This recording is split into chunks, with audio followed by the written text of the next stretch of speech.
Hello students, we are discussing the topic phenols. In the last class we discussed the preparation of phenols. Okay. ഇനി നമുക്ക് ഫിനോളിലെ ഏറ്റവും important ആയിട്ടുള്ളൊരു കോമ്പൗണ്ടാണ് phenolphthalein. ഫിനോഫ്തലിനെ കുറിച്ച് discuss ചെയ്യാം. Okay. Phenolphthalein എന്ന് പറയുന്നത് നമുക്കറിയാം, നമ്മൾ ടൈട്രേഷൻസിനൊക്കെ യൂസ് ചെയ്യുന്ന ഒരു ഇൻഡിക്കേറ്ററാണ് ഫിനോഫ്തലീൻ എന്ന് പറയുന്നത്. ആസിഡ് ബേസ് ടൈട്രേഷനിൽ ഉപയോഗിക്കുന്ന ഇൻഡിക്കേറ്ററാണ് ഫിനോഫ്തലീൻ. ഫിനോഫ്തലീൻ്റെ പ്രിപ്പറേഷൻ വളരെ ഇമ്പോർട്ടൻ്റ് ആണ്. എക്സാമിനൊക്കെ സ്ഥിരമായിട്ട് ചോദിക്കുന്ന ക്വസ്റ്റ്യനാണ് ഫിനോഫ്തലീൻ എന്നുള്ളത്. ഈ ഫീനോളും താലിക് ആൻഹൈഡ്രേറ്റും കൂടി 2:1 റേഷ്യോയിൽ ഫിനോള് 2 എണ്ണം എടുത്തു കഴിഞ്ഞാൽ താലിക് ആൻഹൈഡ്രേറ്റ് 1 എണ്ണം. ഫിനോളും താലിക് ആൻഹൈഡ്രേറ്റും 2:1 റേഷ്യോയിൽ കോൺസെൻട്രേറ്റഡ് സൾഫ്യൂരിക് ആസിഡിൻ്റെ പ്രസൻസിൽ ഹീറ്റ് ചെയ്യുമ്പോഴാണ് ഫിനോഫ്തലീൻ ലഭിക്കുന്നത്. ഇവിടുന്ന് ഒരു വാട്ടർ മോളിക്യൂള് പോകുന്നുണ്ട്, നിങ്ങൾക്ക് കാണാൻ സാധിക്കും. ഇതാണ് ഫിനോൾ എന്ന് പറയുന്നത്. ഫിനോളിലുള്ള ഈ ഹൈഡ്രജനും അതുപോലെ താലിക് ആൻഹൈഡ്രേറ്റിലെ ഓക്സിജനും, ഇത് രണ്ടും കൂടി കമ്പൈൻ ചെയ്തിട്ട് വാട്ടർ മോളിക്യൂൾ എന്ത് ചെയ്യുന്നുണ്ട്, എലിമിനേറ്റ് ചെയ്യുന്നുണ്ട്. അങ്ങനെയാണ് നമുക്ക് ഫിനോഫ്തലീൻ കിട്ടുന്നത്. ഫിനോഫ്തലീൻ്റെ സ്ട്രക്ചർ നോക്കി വയ്ക്കുക. നെക്സ്റ്റ് നമുക്ക് പറയാനുള്ളത് യൂസസ് ഓഫ് ഫിനോഫ്തലീൻ ആണ്. Phenolphthalein is used as an indicator in acid base titrations. Acid base ടൈട്രേഷനിലെ ഇൻഡിക്കേറ്ററാണ് ഫിനോഫ്തലീൻ എന്ന് പറയുന്നത്. അതുപോലെ serves as a component of universal indicator together with methyl red, bromo, thymol blue and thymol blue. Phenolphthalein powder is generally applied in small quantity on the currency notes given to corrupt officials demanding bribes as a way to trap them. അതായത് നമ്മൾ ചില ഓഫീസുകളിലൊക്കെ കൈക്കൂലി ചോദിക്കും. ഈ കൈക്കൂലി ചോദിക്കുന്ന സമയത്ത് നമ്മൾ അവരെ ട്രാപ്പ് ചെയ്യുന്നതിന് വേണ്ടിയിട്ട് നമ്മൾ വിജിലൻസിനോടൊക്കെ പറഞ്ഞിട്ടുണ്ടെങ്കിൽ അവർ പറയുന്ന കാശായിരിക്കും ഈ ഓഫീസ്, അതായത് കൈക്കൂലി ചോദിച്ച ഓഫീസർക്ക് കൊടുക്കുന്നുണ്ടാവുക. ആ കാശിൻ്റെ മുകളിൽ എന്ത് ചെയ്തിട്ടുണ്ടാവും, ഫിനോഫ്തലീൻ എന്ന് പറയും. ആ ഫിനോഫ്തലീൻ പൗഡർ അതിൻ്റെ മുകളിൽ ഇട്ടിട്ടുണ്ടായിരിക്കും.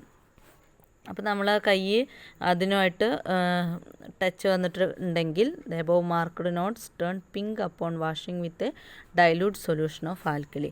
അപ്പോൾ ആൽക്കലിയുടെ ഒരു സൊല്യൂഷനായിട്ട് വാഷ് ചെയ്തിട്ടുണ്ടെങ്കിൽ അതിൻ്റെ കളർ എന്തായി മാറും, പിങ്ക് കളറായി മാറും. അപ്പോൾ അവർ കാശ് വാങ്ങിച്ചിട്ടുണ്ടോ ഇല്ലയെന്ന് അറിയാൻ സാധിക്കും. Phenolphthalein has been used for over A century as A laxative but is now being removed from over the counter laxatives because of concerns over its കാർസിനോജനിസിറ്റി. ഈ ലാക്സേറ്റീവ് ആയിട്ടാണ് ഫിനോഫ്തലീൻ്റെ ഒരു യൂസ് എന്ന് പറയുന്നത്. പക്ഷേ ഇപ്പോൾ അത് അങ്ങനെ ഉപയോഗിക്കാറില്ല, കാരണം ഇതിൻ്റെ കാർസിനോജനിക് നേച്ചറാണ് ഈ ഫിനോഫ്തലീന് ഉള്ളത്. അതുകൊണ്ട് ഇപ്പോൾ അതങ്ങനെ ഉപയോഗിക്കാറില്ല. ഓക്കെ. ഈ ലാക്സേറ്റീവ് എന്ന് പറഞ്ഞു കഴിഞ്ഞാൽ നമുക്ക് വയറിനൊക്കെ എന്തെങ്കിലും പ്രോബ്ലം ഉണ്ടെങ്കിൽ അത് ഒഴിവാക്കുന്നതിന് സഹായിക്കും ഫിനോഫ്തലീൻ എന്ന് പറയുന്നത്. ഓക്കെ. മോഷനൊക്കെ ബുദ്ധിമുട്ടുണ്ടെങ്കിൽ സഹായിക്കുന്നതാണ് ഫിനോഫ്തലീൻ. പക്ഷെ അത് കാർസിനോജനിക്കാണ്, അതായത് ക്യാൻസർ കോസിങ് ആയതുകൊണ്ട് ഇപ്പം അതങ്ങനെ ഉപയോഗിക്കാറില്ല. അടുത്ത ടോപ്പിക്ക് നമുക്ക് ഡിസ്കസ് ചെയ്യാനുള്ളത് ഈതേഴ്സിനെ കുറിച്ചാണ്. ഈതേഴ്സ് എന്ന് പറഞ്ഞു കഴിഞ്ഞാൽ organic compounds containing COC functional group. അതായത് COC ഫങ്ഷണൽ ഗ്രൂപ്പ് കണ്ടെയ്ൻ ചെയ്യുന്ന ഓർഗാനിക് കോമ്പൗണ്ടുകളെയാണ് നമ്മൾ ഈതേഴ്സ് വിളിക്കുക. ഇതിൻ്റെ ജനറൽ ഫോർമുല എന്ന് പറയുന്നത് ROR- ആണ്. R and R- are same or different alkyl or aryl group. ആറും R- സെയിം ആവാം, ഡിഫറെൻ്റ് ആവാം. ഫോർ എക്സാമ്പിൾ CH3OCH3 ഇതാണ് ഡൈമീഥൈൽ ഈതർ. ഒരു മീഥൈൽ ഗ്രൂപ്പ്, അടുത്ത മീഥൈൽ ഗ്രൂപ്പ്, ഇപ്പോൾ ഡൈമീഥൈൽ ഈതർ. ഇനി നമ്മളിതിന് പകരം എങ്ങനെയാവാം, ഇത് C2H5 ആണെന്ന് വിചാരിക്കുക. ഓക്കെ. അപ്പോൾ ഡിഫറെൻ്റായി. അതായത് രണ്ടും സെയിം ആണെങ്കിൽ നമ്മളതിനെ സിമെട്രിക്കൽ ഈതേഴ്സ് എന്ന് വിളിക്കും, അല്ലെങ്കിൽ അൺസിമെട്രിക്കൽ ഈതേഴ്സ് എന്ന് വിളിക്കും. ഓക്കെ. അല്ലെങ്കിൽ മിക്സ്ഡ് ഈതേഴ്സ് എന്ന് വിളിക്കും. ഇങ്ങനെയൊക്കെ വിളിക്കാറുണ്ട്. അപ്പോൾ ഈതറിൻ്റെ ഫങ്ഷണൽ ഗ്രൂപ്പിൻ്റെ ഫോർമുലയാണ് നമ്മൾ നോക്കേണ്ടത്. പിന്നെ അതിൻ്റെ ജനറൽ സ്ട്രക്ചർ, പിന്നെ അൺസിമെട്രിക്കൽ ഈതേഴ്സ് അല്ലെങ്കിൽ mixed ethers, simple ethers or symmetrical ethers. Okay. അപ്പോൾ അതാണ് ഈതറിൻ്റെ ഫോർമുല. ഇനി അതിൻ്റെ കോമ്പൗണ്ടിൻ്റെ കോമൺ നെയിം UPSC നെയിമൊക്കെ കുറച്ച് കോമ്പൗണ്ടുകളുടെ നിങ്ങൾ ടെക്സ്റ്റ് ബുക്കിൽ കൊടുത്തിട്ടുണ്ട്, അതൊക്കെ ഒന്ന് നോക്കുക. Dimethyl ether, ethyl methyl ether, diethyl ether, methyl isopropyl ether, phenyl isopentyl ether. അതിൻ്റെയൊക്കെ UPSC നെയിമും കോമ്പൗണ്ട് നെയിമും കോമൺ നെയിമൊക്കെ കൊടുത്തിട്ടുണ്ട്. അതുപോലെ വേറെയും ഇത് അറൈൽ ഈതേഴ്സാണ്. അറൈൽ ഈതേഴ്സിൻ്റെ എക്സാമ്പിൾ നമുക്ക് ഓർത്ത് വയ്ക്കാൻ പറ്റിയൊരു എക്സാമ്പിളാണ് അനിസോൾ എന്ന് പറയുന്നത്, OCH3 ഗ്രൂപ്പ് വരുന്നത്. പിന്നെ അതുപോലെ വേറൊരു എക്സാമ്പിളാണ് 1-ethoxy-2-nitrocyclohexane എന്ന് പറയുന്ന കോമ്പൗണ്ട്. ഇതാണ് അറൈൽ ഈതർ, ഇതും അറൈൽ ഈതറാണ്. ഇതും എന്തല്ല, ഫസ്റ്റും ഫോർത്തും എന്തല്ല, അറൈൽ ഈതർ അല്ല. ഫസ്റ്റും ഫോർത്തും അറൈൽ ഈതർ അല്ല, സെക്കൻഡും തേർഡും ആണ് എന്ത്, അറൈൽ ഈതർ. മറ്റേത് സൈക്ലോഹെക്സൈൻ ആണ്. ഓക്കെ, അറൈൽ ഗ്രൂപ്പ് എന്ന് പറയുമ്പം നടുക്ക് ആ വട്ടം ഉണ്ടായിരിക്കും, ബെൻസീൻ റിങ് ഉണ്ടായിരിക്കും. ഇനി എങ്ങനെയാണ് ഈതേഴ്സിൻ്റെ പ്രിപ്പറേഷൻ എന്ന് നോക്കാം. നമുക്ക് വളരെ ഫെമിലർ ആയിട്ടുള്ളൊരു മെത്തേഡാണ് വില്യംസൺ സിന്തസിസ് എന്ന് പറയുന്നത്. വില്യംസൺ സിന്തസിസ് എന്ന് പറഞ്ഞു കഴിഞ്ഞാൽ സോഡിയം ആൽക്കോക്സൈഡിനെ ആൽക്കൈൽ ഹാലൈഡുമായിട്ട് ട്രീറ്റ് ചെയ്യുന്നു. സിമ്പിളാണ്. ഓക്കെ, സിമെട്രിക്കൽ ഈതേഴ്സിനെ പ്രിപ്പയർ ചെയ്യാനും അൺസിമെട്രിക്കൽ ഈതേഴ്സിനെ പ്രിപ്പയർ ചെയ്യാനും നമുക്കത് ഉപയോഗിക്കാം. The synthesis involves the reaction between an alkyl halide and sodium alkoxide. ഇനി ഇതിൻ്റെ മെക്കാനിസം എന്ന് പറയുന്നത് ഒരു ന്യൂക്ലിയോഫിലിക് സബ്സ്റ്റിറ്റ്യൂഷൻ റിയാക്ഷനാണ്. SN2 എന്ന് പറയും.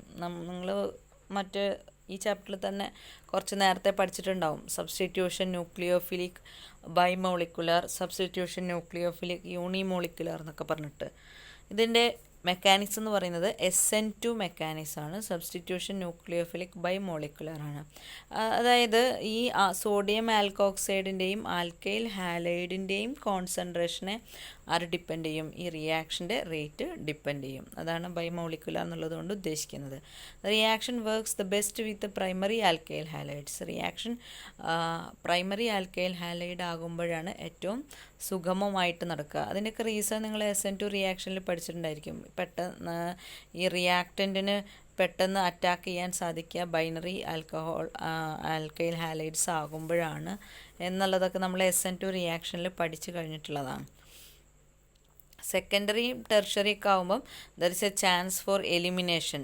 ആൽക്കൈൽ ഹാലൈഡ് നമ്മൾ പ്രൈമറിക്ക് പകരം സെക്കൻഡറിയും ടെർഷറിയൊക്കെ ഉപയോഗിക്കുകയാണെങ്കിൽ അവിടെ എലിമിനേഷനുള്ള ചാൻസ് ഉണ്ട്. അപ്പോൾ നമ്മൾ സാധാരണഗതിയിൽ വില്യംസൺ സിന്തസിസ് പ്ലാൻ ചെയ്യുമ്പം നമ്മൾ എടുക്കുന്നത് എങ്ങനെയാണെന്ന് വെച്ച് കഴിഞ്ഞാൽ, അപ്പോൾ നമ്മൾ സെക്കൻഡറി ടെർഷറി ഗ്രൂപ്പുകളുള്ള ഈതേഴ്സ് നമുക്ക് പ്രിപ്പയർ ചെയ്യണം എന്നുണ്ടെങ്കിൽ നമ്മൾ ഈ ആൽക്കോക്സൈഡിൻ്റെ പാർട്ട് എന്തെടുക്കുക, സെക്കൻഡറി ടെർഷറി എടുക്കുക. എന്നിട്ട് ആൽക്കൈൽ ഹാലൈഡിൻ്റെ പാർട്ട് പ്രൈമറി എടുക്കാൻ ശ്രദ്ധിക്കുക. അതായത് ഇവിടെ പറയുന്നത് എന്താണെന്ന് വെച്ച് കഴിഞ്ഞാൽ ആൽക്കൈൽ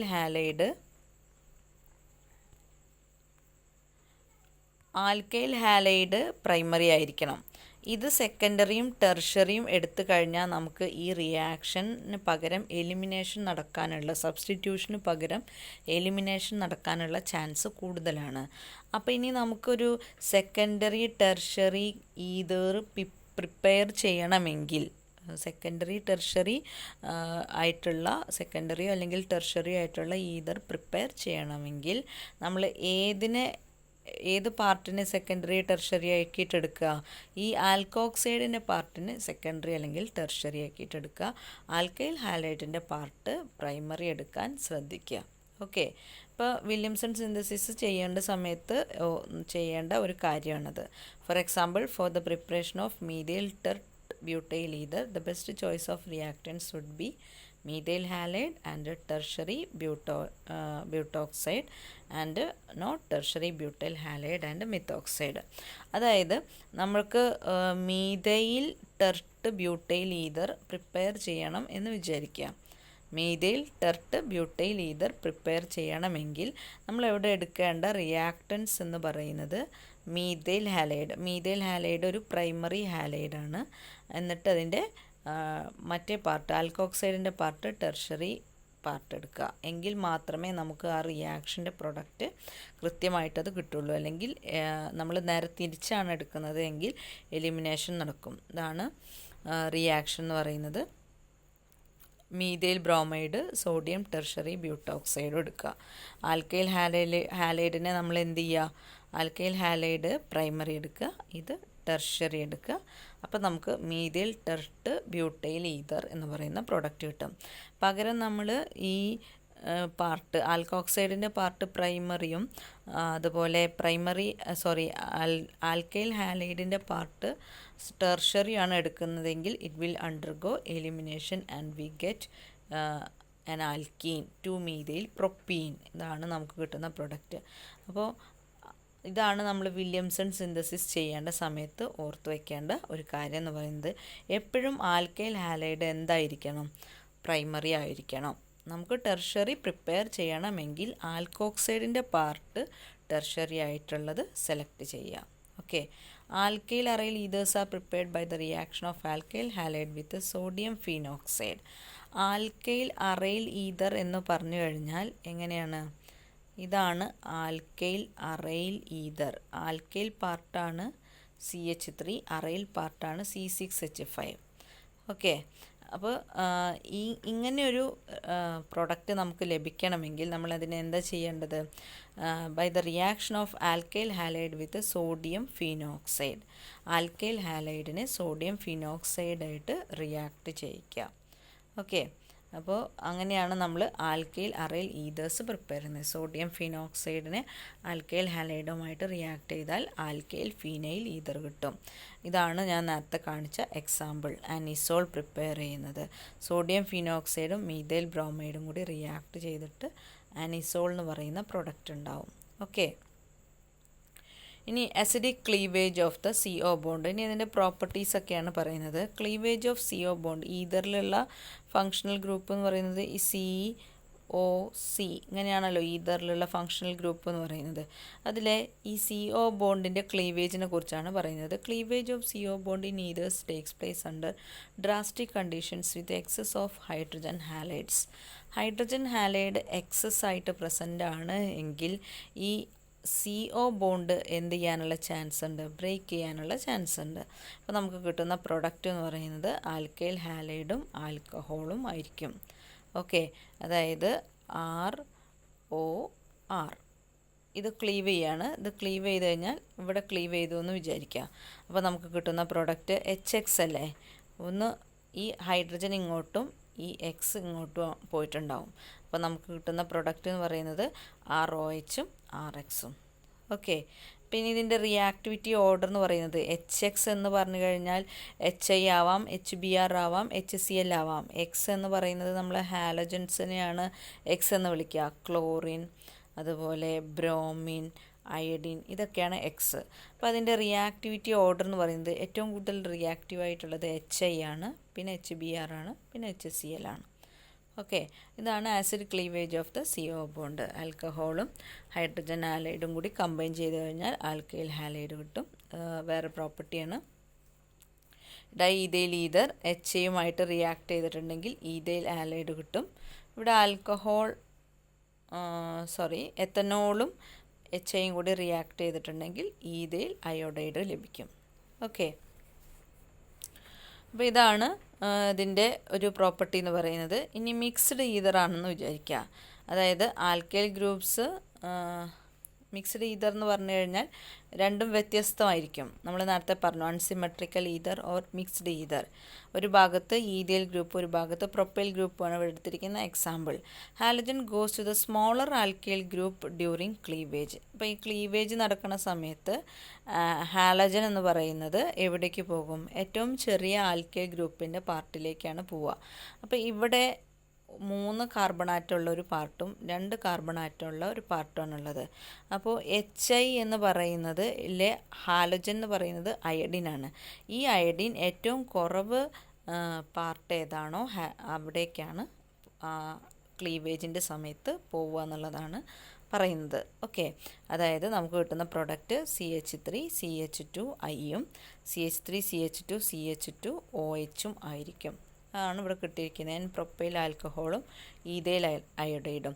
സിമ്മട്രിക്കൽ ഈതർ ആകുമ്പോൾ ഏത് പാർട്ടായാലും കുഴപ്പമുണ്ടാവില്ല. സിമ്മട്രിക്കൽ ഈതർ ഇപ്പോൾ CH3OCH3 ഇവിടേക്ക് അയോഡിൻ വന്നാലും ഇവിടേക്ക് അയോഡിൻ വന്നാലും നമുക്ക് കിട്ടുന്ന പ്രൊഡക്റ്റ്, ഈ ഭാഗം ക്ലീവ് ചെയ്തിട്ട് അയോഡിൻ വന്നാലും കിട്ടുന്ന പ്രൊഡക്റ്റ് സെയിം ആയിരിക്കും. പക്ഷേ അൺസിമെട്രിക്കൽ ഈതർ ആകുമ്പോൾ ഈ അയോഡിൻ എന്ന് പറയുന്നത്, ഹാലജൻ എന്ന് പറയുന്നത് ഏറ്റവും കുറവ് ഉള്ള ആൽക്കൈൽ ഗ്രൂപ്പിൻ്റെ അടുത്തേക്കാണ് ക്ലീവേജ് നടക്കുക. The reaction takes place mainly with HBr or HI because these reagents are sufficiently acidic. CLനേക്കാളും കൂടുതലായിട്ട് HIയും HBr ഒക്കെയാണ് റിയാക്ഷൻ കൂടുതൽ നടത്തുക. Next we have to discuss crown ethers. Crown ethers എന്ന് പറയുന്നത് ഈതറിൽ പെട്ട ഒരു ക്ലാസ് ഓഫ് കോമ്പൗണ്ടുകളാണ്. They are macrocyclic poly ethers. കഴിഞ്ഞ എക്സാമിന് ചോദിച്ചിട്ടുള്ള ക്വസ്റ്റ്യൻ ആണ് ക്രൗൺ ഈതർ എന്ന് പറയുന്നത്. They are macrocyclic poly ethers, large ring compounds containing more than 12 carbon atoms and several ethereal oxygen atoms, usually in a regular pattern. അതായത് ring compounds containing more than 12 carbon atoms, 12 carbon ആറ്റത്തിൽ കൂടുതൽ ഉള്ള ring കോമ്പൗണ്ടുകളാണ് crown ethers എന്ന് പറയുന്നത്. അതുപോലെ ethereal oxygen atoms ഉണ്ടായിരിക്കും. Oxygen atoms ഇവിടെ നിങ്ങൾക്ക് കാണാൻ സാധിക്കും. ഓക്സിജൻ ഈതർ ബോണ്ടുകൾ ഫോം ചെയ്തിരിക്കുന്നുണ്ടാവും. The structures and geometry of these molecules resembles crown and hence the name crown ethers. ഒരു ക്രൗണിനോട് സാമ്യമുള്ളത് കൊണ്ടാണ് നമ്മളതിനെ ക്രൗൺ ഈതർ എന്ന് വിളിക്കുന്നത്. ഇപ്പോൾ ഡിഫറെൻറ്റ് ക്രൗൺ ഈതേഴ്സിന് എക്സാമ്പിൾ ഇവിടെ കൊടുത്തിട്ടുണ്ട്. 12 ക്രൗൺ 4, 15 ക്രൗൺ 5, ഡൈസൈക്ലോ ഹെക്സനോ 18 ക്രൗൺ 6, ഇങ്ങനെയൊക്കെയുള്ള പേരുകളാണ് കൊടുത്തിരിക്കുന്നത്. അപ്പോൾ ഇങ്ങനെ പേര് കൊടുക്കുന്നതിനും ഒരു ഒരു റൂളുണ്ട്. അതായത് first number in the name indicates that total number of atoms in the ring and the second number indicates the number of oxygen atoms. അപ്പോൾ ഈ 12 ക്രൗൺ 4 എന്ന് പറയുന്നത് ആ ക്രൗൺ ഈതറിൽ ആകെ എത്ര ആറ്റംസ് ഉണ്ട് എന്നതിനെയാണ് അത് കാണിക്കുന്നത്. അപ്പോൾ നമ്മൾ നോക്കിക്കഴിഞ്ഞാൽ നമുക്ക് കാണാൻ സാധിക്കും 12 ആറ്റംസ് ആണ് ഇതിന് ഉള്ളതെന്ന്. ഓക്കെ,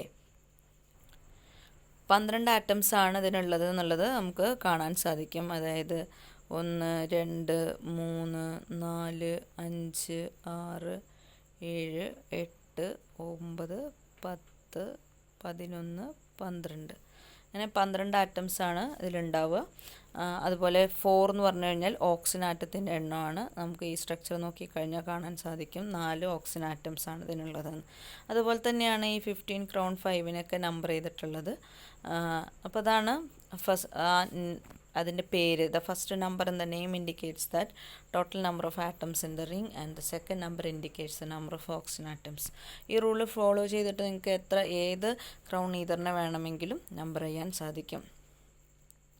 പെഡർസൺ എന്ന് പറഞ്ഞ ആളാണ് ഫസ്റ്റ് ക്രൗൺ ഈതർ സിന്തസിസ് നടത്തിയത്. അദ്ദേഹം പ്രിപ്പയർ ചെയ്തത് ഡൈബെൻസോ 18 ക്രൗൺ 6 ആണ്. അത് കാറ്റക്കോൾ എന്ന് പറയുന്ന കോമ്പൗണ്ടിനെ ഡൈക്ലോറോ ഡൈ ഈഥൈൽ ഈതർ കൊണ്ട് പ്രിപ്പയർ ചെയ്തതാണ്. ട്രീറ്റ് ചെയ്തിട്ടാണ് അദ്ദേഹം ഡൈബെൻസോ 18 ക്രൗൺ 6 എന്ന് പറയുന്ന കോമ്പൗണ്ട് ഉണ്ടാക്കിയത്. Okay, dibenzo 18 crown 6. ഈ ഡൈബെൻസോ 18 ക്രൗൺ 6ൻ്റെ സ്ട്രക്ചർ എന്ന് പറയുമ്പം ഇവിടെയും എന്തുണ്ടായിരിക്കും? ബെൻസീൻ റിംഗ് ആയിരിക്കും. ബാക്കിയുള്ളതൊക്കെ ഇത് തന്നെ. ഡൈസൈക്ലോ ഹെക്സനോ 18 ക്രൗൺ 6 ആണ് ഈ കൊടുത്തിരിക്കുന്നത്. ഈ സൈക്ലോ ഹെക്സൈൻ റിങ്ങിൻ്റെ ഉള്ളിൽ ഒരു ബെൻസീൻ റിങ്ങിൻ്റെ നമ്മൾ ബെൻസീൻ റിങ് എന്ന് പറയുമ്പോൾ ഇങ്ങനെയല്ലേ, ആ ഒരു റിങ് വന്നു കഴിഞ്ഞാൽ അതിനെ നമുക്ക് എന്ത് പറയാം? ബെൻസോ 18 ക്രൗൺ 6 എന്ന് പറയാം. ഓക്കെ, ഇതാണ് ഡൈബെൻസോ 18 ക്രൗൺ 6. നമ്മൾ നേരത്തെ കണ്ട സ്ട്രക്ചറിന് അവിടെ ബെൻസീൻ റിങ് വന്നു. കാറ്റക്കോൾ എന്ന് പറയുന്നത് ബെൻസീൻ റിങ്ങിൻ്റെ മുകളിൽ 2 OH ഗ്രൂപ്പ് തൊട്ടടുത്ത പൊസിഷനിൽ വരുമ്പോൾ അതിനെ വിളിക്കുന്ന പേരാണ് കാറ്റക്കോൾ. കാറ്റക്കോളിനെ ഡൈക്ലോറോ ഡൈ ഈഥൈൽ ഈതറുമായിട്ട് റിയാക്ട് ചെയ്യിച്ചിട്ടാണ് ഡൈബെൻസോ 18 ക്രൗൺ 6 പ്രിപ്പയർ ചെയ്യുന്നത്. ഇനി ഇതിൻ്റെ അപ്ലിക്കേഷൻസ് ആണ് ഇമ്പോർട്ടൻ്റ് ആണ്, എക്സാമിന് ചോദിക്കും. അതിൻ്റെ കോംപ്ലക്സ് ഫോം ചെയ്യാനുള്ള എബിലിറ്റി വളരെ കൂടുതലാണ് ക്രൗൺ ഈതേഴ്സിന്, with positive ions such as metallic ions and ammonium ions. Okay, crown ethers is their ability of forming complexes with positive ions such as metallic ions and ammonium ions. The metal ion is the Guest and crown ether is the host, tightly holding the metal ion at the center of the cavity. ഈ crown ഈതറിൻ്റെ ക്യാവിറ്റിയിലാണ് ഈ metal ion എന്ത് ചെയ്യുക, hold ചെയ്ത് നിർത്തുക. Each crown can bind ions whose size is compatible with the size of the cavity. ആ cavity size അനുസരിച്ചിട്ടാണ് ക്രൗൺ ഈതേഴ്സിന് ബൈൻഡ് ചെയ്യാൻ സാധിക്കുക. 12 crown 4 binds lithium plus but not K+, while dicyclohexano 18 crown 6 binds K+, but not Li+. അതായത് 12 crown 4 എന്ന് പറയുന്ന ഈതറിന് ലിഥിയത്തിന് bind ചെയ്യാനുള്ള capacity ഉണ്ടാവുള്ളൂ, പൊട്ടാസ്യത്തിന് ബൈൻഡ് ചെയ്യാനുള്ള കപ്പാസിറ്റി ഉണ്ടാവില്ല. പക്ഷെ നേരെ തിരിച്ച് ഡൈസൈക്ലോഹെക്സനോ 18 crown 6ന് പൊട്ടാസ്യത്തെ ബൈൻഡ് ചെയ്യാം, പക്ഷേ ലിഥിയത്തിന് ബൈൻഡ് ചെയ്യാൻ പറ്റില്ല. Okay, these complexes are obtained as well defined crystals with sharp melting point. ഇങ്ങനെയുള്ള കോംപ്ലക്സുകൾക്ക് നല്ല ക്രിസ്റ്റൽ സ്ട്രക്ചർ ഉണ്ടായിരിക്കും, അതുപോലെ മെൽറ്റിംഗ് പോയിൻറ്റ് വളരെ ഷാർപ്പായിരിക്കും. This property may be used for the separation of cation from a mixture. ഒരു പെർട്ടിക്കുലർ കാറ്റയോണിനെ നമുക്കൊരു മിക്സ്ചറിൽ നിന്നും സെപ്പറേറ്റ് ചെയ്യണമെങ്കിൽ നമുക്ക് എന്തുപയോഗിക്കാം, ഈ പ്രോപ്പർട്ടി ഉപയോഗിക്കാം. അതായത് ഇപ്പോൾ നമ്മളെ കയ്യിൽ പൊട്ടാസ്യത്തിൻ്റെയും ലിഥിയത്തിൻ്റെയും ഒരു മിക്സ്ചറാണ് കയ്യിലുള്ളതെന്ന് വിചാരിക്കുക. അപ്പോൾ നമുക്ക് അതിൽ നിന്നും പൊട്ടാസ്യം സെപ്പറേറ്റ് ചെയ്യണമെങ്കിൽ നമ്മൾ ഏത് യൂസ് ചെയ്താൽ മതി, 18 crown 6 യൂസ് ചെയ്താൽ മതി. അതല്ല നമുക്ക് ലിഥിയത്തിനെ സെപ്പറേറ്റ് ചെയ്യണമെങ്കിൽ 12 crown 4 യൂസ് ചെയ്താൽ മതി. ഓക്കെ, അല്ലെങ്കിൽ ഏതെങ്കിലും ഒരു ഈതർ യൂസ് ചെയ്താൽ തന്നെ നമുക്ക് എന്ത് ചെയ്യാൻ സാധിക്കും, മറ്റേതിന് അത് അവിടെ ഒരെണ്ണവുമായിട്ട് മാത്രമേ എന്ത് ചെയ്യുള്ളൂ, ബൈൻഡിങ് നടക്കുകയുള്ളൂ. Chiral crown ethers have been used for the resolution of racemic mixture.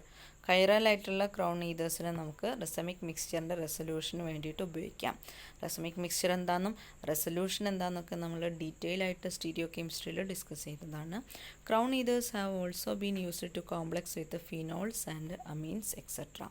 Crown ethers എന്ത് ചെയ്യുന്നുണ്ട്, ഫിനോൾ അമീനുമായിട്ടൊക്കെ കോംപ്ലക്സ് ഫോം ചെയ്യുന്നുണ്ട്. അപ്പോൾ ഇത്രയാണ് ആ ചാപ്റ്റർ എന്ന് പറയുന്നത്. കഴിഞ്ഞ ക്ലാസ്സിൽ നമ്മൾ ഫിനോൾ ഡിസ്കസ് ചെയ്തു, ഫിനോളിൻ്റെ preparation, different types of phenols. ഇന്നത്തെ ക്ലാസ്സിൽ നമ്മൾ ഫിനോൾസിൻ്റെ ബാക്കി, ഫിനോഫ്തലീൻ എങ്ങനെയാണ് പ്രിപ്പയർ ചെയ്യുക, ഈതറിൻ്റെ എക്സാമ്പിൾസ്, പിന്നെ അതുപോലെ ഈതറിൻ്റെ പ്രിപ്പറേഷൻ, ഈതറിൻ്റെ ആസിഡിക് ക്ലീവേജ്, പിന്നെ ക്രൗൺ ഈതേഴ്സ്, എങ്ങനെയാണ് ക്രൗൺ ഈതേഴ്സിൻ്റെ നെയിമിങ് വരുന്നത്, അതിൻ്റെ പ്രോപ്പർട്ടീസ് ആൻഡ് ആപ്ലിക്കേഷൻ. ഇത്രയാണ് ഈ ചാപ്റ്റർ. നമുക്ക് മനസ്സിലായെന്ന് വിചാരിക്കുന്നു. Okay, thank you.